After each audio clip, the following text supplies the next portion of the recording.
Sinabi mismo ni Converge coach Delta Pineda na nakakaalarma na yung nagiging sitwasyon dito sa Converge kung saan sunod-sunod na yung talo nila.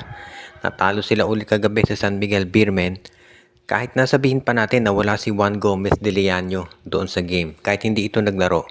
Sa San Miguel naman wala si Jericho Cruz at wala din si Chris Ross.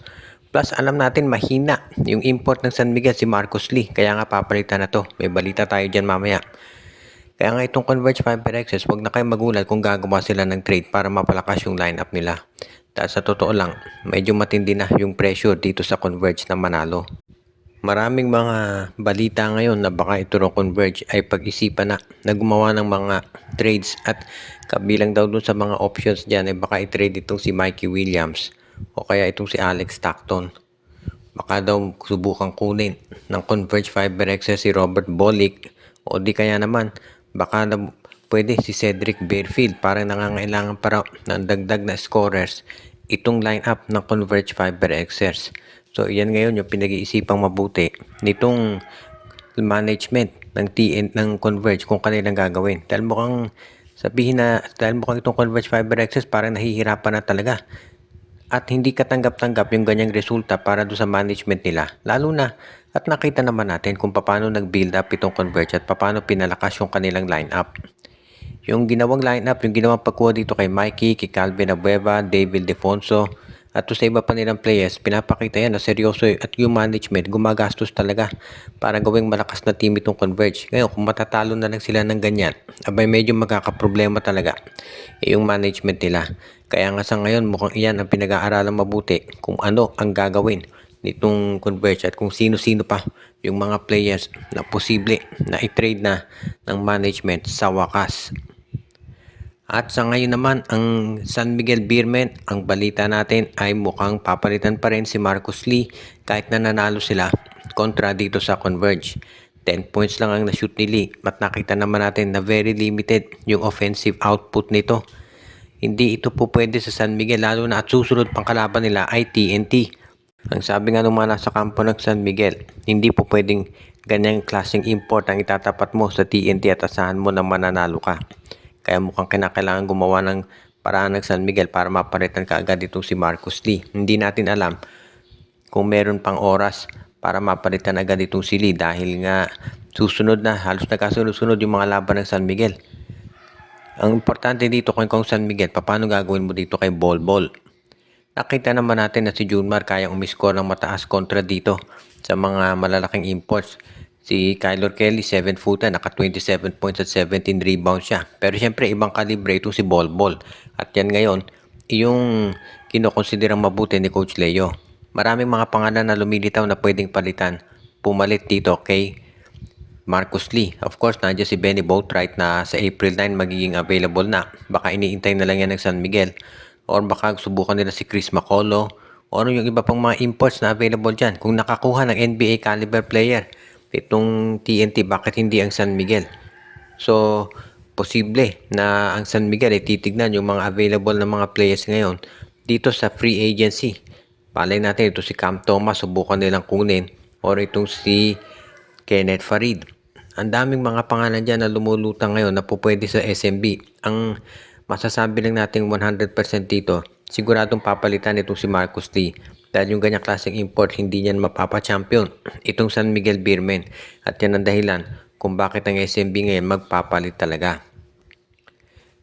Inisyuhan ng memo ng PBA itong si Bol Bol para sabihin na siya ay kinakailangan na makipag-interact sa media at sa mga fans at bilang isang player sa PBA ay obligasyon niya itong gawin.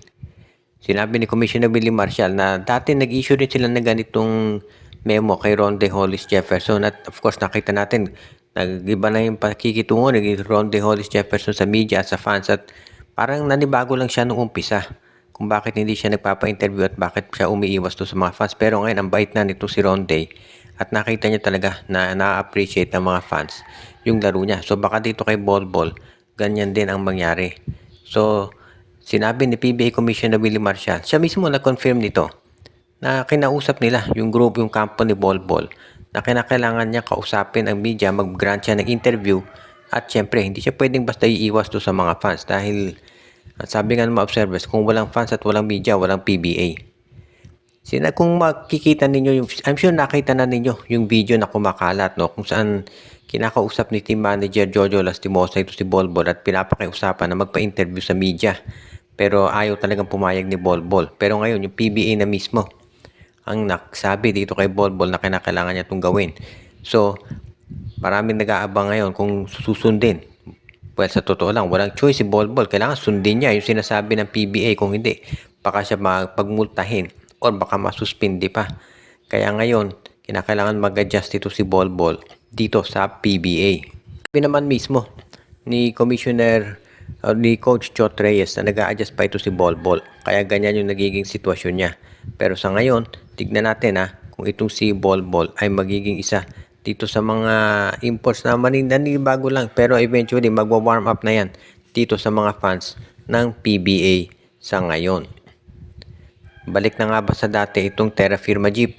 Pagkatapos nung 3-0 start nila, tinambakan sila ng Phoenix Fuel Masters. Naka-40 itong si Richie Rivero. Grabe scoring na ginawa nito. At yung si Francis Escandor na nababatikos ay naka-20 points din. So mukhang iyan ngayon. Yung talagang maraming ng mga fans na nagsasabi na balik na sa dating ugali itong Terra Firma. Ang sabi nga ng ibang mga fans dyan, baka nasabihan na itong Terra Firma na kinakailangan na nilang matalo dahil delikado yung draft pick ng Barangay Ginebra. At ang nangyari nga, umpisa pa lang tinambakan na itong Terra Firma at hindi na nakabawi. Marami rin nakapansin parang iba raw yung body language ng mga players pati na nung import nila. So hindi na nakapagtataka na ganyan ang naging sitwasyon na natalo itong Terra Firma. Wala namang nagugulat na natatalo yung Terra Firma. Marami nga ang nagugulat nung ito'y nanalo. Dahil ang natural state, sabi nga nila, nitong Terra Firma ay sila'y panaging natatalo na lamang.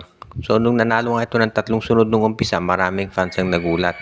Pero ngayon mukhang back to normal na at yung Terra Firma baka sunod-sunod na naman yung talo.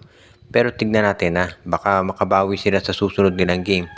At magdedepende yan lahat kung gaano pa magka-adjust yung import nila, kung magbabago ba ng role. Sa ngayon kasi itong Terra Firma mahusay yung import na nakuha nila, no? Pero itong last game kontra Phoenix, nag-iba yung laro niya at yung mga 3 point shot hindi pumapasok. Kaya marami nagsasabi na figure out na ba o na kilatas na ng mga ibang teams yung laro ng import ng Terra Firma. Sa ngayon kasi kinakailangan mag-adjust ng Terra Firma kung gusto talaga nilang maging consistent dito sa pagpapanalo nila dahil malalakas yung mga teams ngayon na nandito sa PBA at yan ang kinakailangan harapin talaga nung mga ibang mga koponan. At bago tayo magwakas ay batiin natin yung ating mga taga-subaybay na sila Joshua Giray, Espeo at Rosales family, Anthony Alon, si Michael D. Pinabati din natin si Jonel Alagon, Monde Guzman, Malyaring Mascarinas, Dexter Domer, si Enju, pati na rin si RG Bueno, si Ronald Berbosidad, Katsakino Dukusin, Romeo Conchada at iba pa.